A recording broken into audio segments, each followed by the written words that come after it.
అండి, అందరూ ఎలా ఉన్నారు? నేనైతే చాలా బాగున్నాను.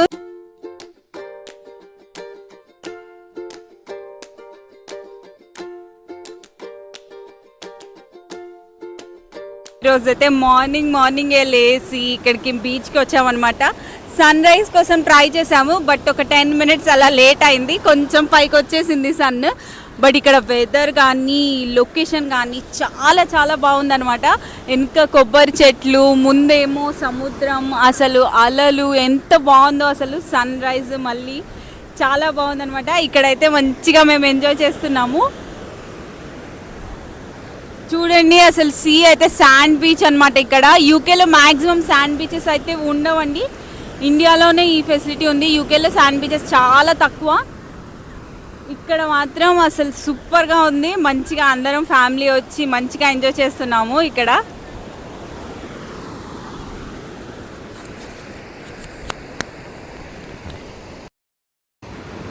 సో మేము వెళ్ళిందైతే ఆరవల్లి బీచ్ అండి. రాక్ బీచ్ ఆల్రెడీ చూసేసాము, ముందు రోజు నైటే చూసేసాము రాక్ బీచ్. కానీ అక్కడ దగ్గరికి, సముద్రం దగ్గరికి వెళ్ళడానికి రాదు కదా రాక్ బీచ్లో. అయితే కిందికి వెళ్ళాలి, స్లిప్ అయ్యే ఛాన్సెస్ ఎక్కువ. సో అందుకని మేము శాండ్ బీచ్కి వచ్చామన్నమాట. ఇదైతే ఆరవల్లి బీచ్. ఇది ఒక సిటీ నుంచి ఒక 10-15 minutes డిస్టెన్స్లో ఉంది. చాలా బాగుంది. అండ్ మేము ఎర్లీ మార్నింగ్ వచ్చాం కాబట్టి ఎక్కువ మంది కూడా లేరు. సో చాలా కామ్గా చాలా బాగుండే. సముద్రం సౌండ్, అలల సౌండ్ అలా వినిపిస్తూ చాలా బాగుండే వెదర్ కూడా.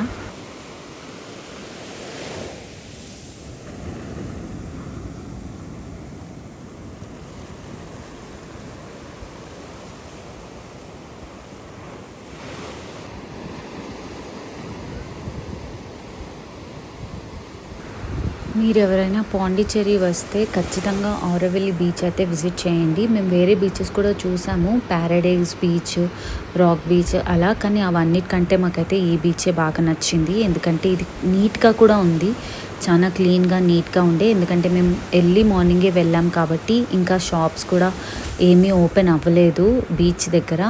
సో కాబట్టి వేరే వాళ్ళు కూడా వచ్చి మంచిగా ఫోటోషూట్స్ అలా అంతా చేసుకున్నారు మంచి సన్ రైజ్ టైంలో. మేము కూడా అదే టైంకి వచ్చాము కాబట్టి పీస్ఫుల్గా ఉండే, ఎక్కువ పీపుల్ లేకుండా, షాప్స్ కూడా ఓపెన్ అవ్వకుండా నీట్గా కామ్గా ఉండే. సో మీరు ఎవరైనా పాండిచ్చేరి వస్తే ఈ బీచ్కి సన్ రైజ్ టైంలో రావడానికి ట్రై చేయండి.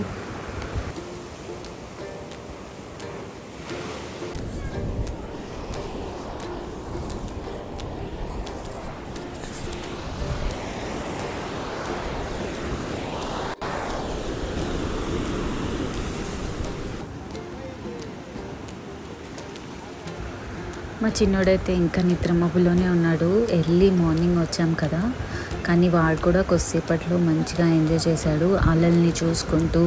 కిందికైతే ఎక్కువగా దింపలేదు, ఓన్లీ నాన్న పట్టుకున్నారు, కిందికైతే దిగలేదు. కానీ ఎందుకంటే రిస్క్ కదా, చిన్న పిల్లోడు కదా, ఎక్కువగా అయితే కిందికి దింపలేదు. కానీ వాడైతే అలల్ని చూసుకుంటూ మంచిగా ఆడుకున్నాడు.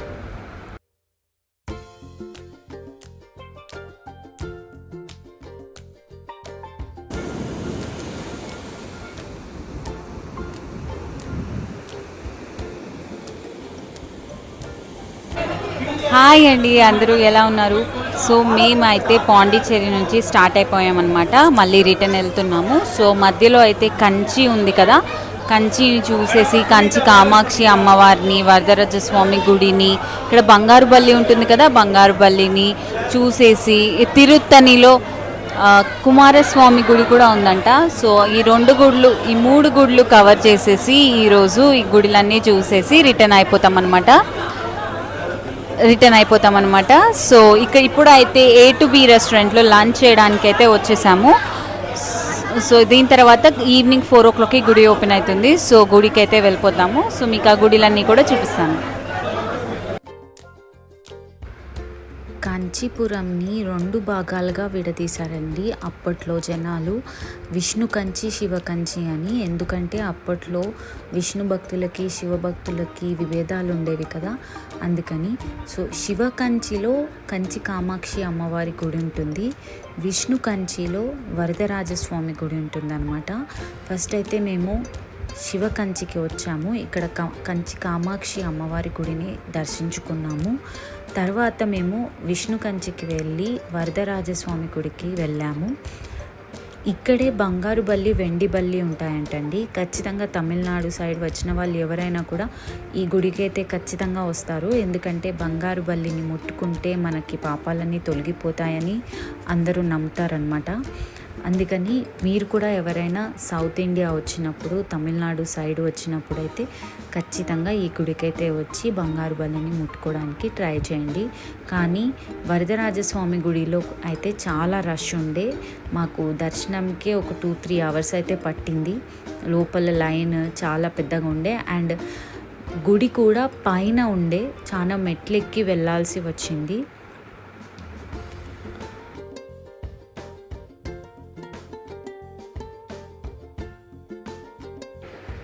సో కంచిలో వరదరాజస్వామి దర్శనం అయిపోయాక, బంగారు బల్లిని ముట్టుకున్నాక మేమైతే రిటర్న్ స్టార్ట్ అయిపోయాము. ఇక్కడ తిరుత్తని ఊరిలో సుబ్రహ్మణ్య స్వామి గుడికి అయితే వచ్చాము.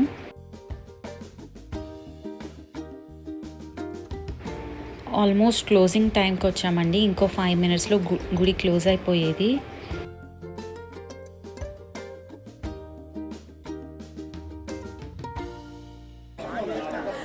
హాయ్ అండి మళ్ళీ. సో మేమైతే తిరుపతికి వెళ్ళే దారిలో, కంచి నుంచి తిరుపతికి వెళ్ళే దారిలో తిరుత్తని దగ్గర ఆగామన్నమాట. సో తిరుత్తని అయితే సుబ్రహ్మణ్య స్వామి గుడి. సో సుబ్రహ్మణ్య స్వామి, మురుగన్ స్వామి అయితే మాకైతే వీడు పుట్టినప్పుడు ఆ టైం నుంచి కొంచెం స్పెషల్ అనమాట. ఎందుకు అంటే వీడు పుట్టే ముందు, వీడి కడుపులో పడే ఒక 2-3 months ముందు నుంచి నాకు పాములు కళలోకి వచ్చేయండి. సో ఆ పాములు కళలోకి వస్తున్నాయమ్మా అని ఇట్లా మా అమ్మకి చెప్తే, మా అమ్మనేమో గుడికి వెళ్ళి, సుబ్రహ్మణ్యేశ్వర స్వామి గుడికి వెళ్ళి పాము పుట్టలో పాలు పోసి అండ్ ఎవ్రీ ట్యూస్డే ఉపవాసం ఉండడం స్టార్ట్ చేసింది అనమాట. అసలు మొత్తం ఏం తినకుండా ఓన్లీ లిక్విడ్ డైట్. సో అలా ఉండడం స్టార్ట్ చేసిందనమాట. అప్పుడు ఒక 2 months తర్వాత ఇంకా వీడు కడుపులో పడ్డాడు. సో అందుకనే వీడి పేరు ఇంకా అప్పుడు నుంచి వీడు హెల్తీగా ఉండడం, అంటే లోపలంతా బాగుండడం అనమాట. అప్పటి నుంచి 2 years, ఇప్పుడు మొన్నటి వరకు కూడా మా అమ్మ కంటిన్యూ చేసింది ఫాస్టింగ్ అయితే. సో అందుకని వీడు సుబ్రహ్మణ్యేశ్వర స్వామి ప్రసాదం అని మా అమ్మ నమ్ముతుందనమాట. అందుకనే వీడికి షణ్ముఖ కృష్ణన్ అని పేరు పెట్టుకుంది మా అమ్మ. సో మా అమ్మ అయితే అలానే పిలుస్తుంది. యాక్చువల్గా వాడి పేరు అయితే హన్విత్ కృష్ణన్ అని మేము పెట్టాము, కానీ మా అమ్మ అయితే షణ్ముఖ కృష్ణ అనే పిలుస్తుంది. సో మా బాబుని, ఇది ఒక చిన్న స్టోరీ అనమాట, సుబ్రహ్మణ్యేశ్వర స్వామికి మాకున్న కనెక్షన్ అనమాట. సో అది మీతో షేర్ చేసుకోవాలనిపించింది. సో మురుగన్ స్వామి మాకు అలా స్పెషల్ అనమాట. సో లండన్లో కూడా మురుగన్ స్వామి టెంపుల్ ఉంది. సో మేము ఏది ఉన్నా కూడా అనుకోకుండా వెళ్తాము ఆ గుడికి. అంటే ఏదైనా స్పెషల్ ఏదైనా జరిగినా, ఏదైనా ఉన్నా కూడా మురుగన్ టెంపుల్కి, అలా ఏదైనా టెంపుల్కి వెళ్దాం అనుకొని ఆ టెంపుల్కే వెళ్తాం అనమాట. సో అలా మాకు మురుగన్ స్వామి చాలా స్పెషల్. జనరల్గా తెలుగు వాళ్ళకి అంత దగ్గర ఉండరు మురుగన్ స్వామి, బట్ మాకైతే వీడు పుట్టినప్పటి నుంచి చాలా స్పెషల్ అనమాట. సో అందుకనే ఈరోజు తిరుత్తనిలో మురుగన్ స్వామి టెంపుల్కి మేము వచ్చాము. చాలా బాగుంది టెంపుల్ అయితే, చాలా పెద్దగా, చాలా ప్రశాంతంగా, చాలా బాగుంది. ఆల్మోస్ట్ క్లోజింగ్ టైంకి వచ్చాము, అయినా కూడా మాకైతే దర్శనం అయితే మంచిగా దొరికింది. సో దర్శనం చేసేసుకొని ఇప్పుడు మళ్ళీ తిరుపతికి జర్నీ స్టార్ట్ చేస్తున్నాం అనమాట. ఇంకా అక్కడి నుంచి వరంగల్ వెళ్ళిపోతాము. సో ట్రావెల్ వీడియోస్ అయితే అయిపోబోతున్నాయి. సో ఈ వీడియోస్ అన్నీ మీరు ఎవరైనా చూడకపోతే ఖచ్చితంగా చూడండి. అండ్ ఎవరైనా కంచి నుంచి ఆర్ తమిళనాడు సైడ్ వచ్చిన వాళ్ళు ఆర్ తిరుపతి సైడ్ వచ్చిన వాళ్ళు ఉంటే, తిరుపతి నుంచి జస్ట్ 1.5 hour ఉంది తిరుత్తని. సో ఈ టెంపుల్కి విజిట్ చేయడానికి ట్రై చేయండి. అండ్ కంచి కూడా చాలా స్పెషల్ అనమాట. మన కంచిలో ఆ టెంపుల్ సిటీ అంటారు, చాలా టెంపుల్స్ ఉన్నాయి. సో ఆ టెంపుల్స్ ఒకవేళ మీరు ఎవరైనా కొంచెం డివోషనల్గా ఉండాలనుకుంటే ఖచ్చితంగా కంచికి కూడా వెళ్ళడానికి ట్రై చేయండి.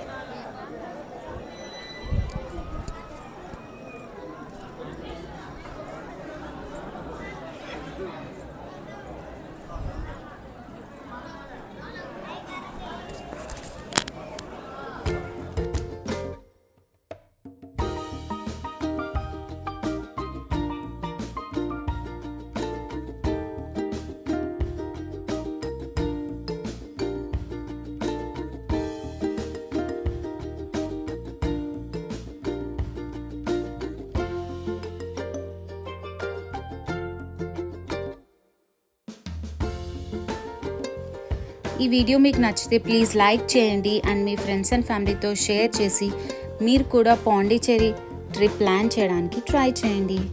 అండ్ ఇలాంటి మంచి వీడియోస్ కోసం ఛానల్ని అయితే సబ్స్క్రైబ్ చేసుకోండి. Thank you for watching. Bye.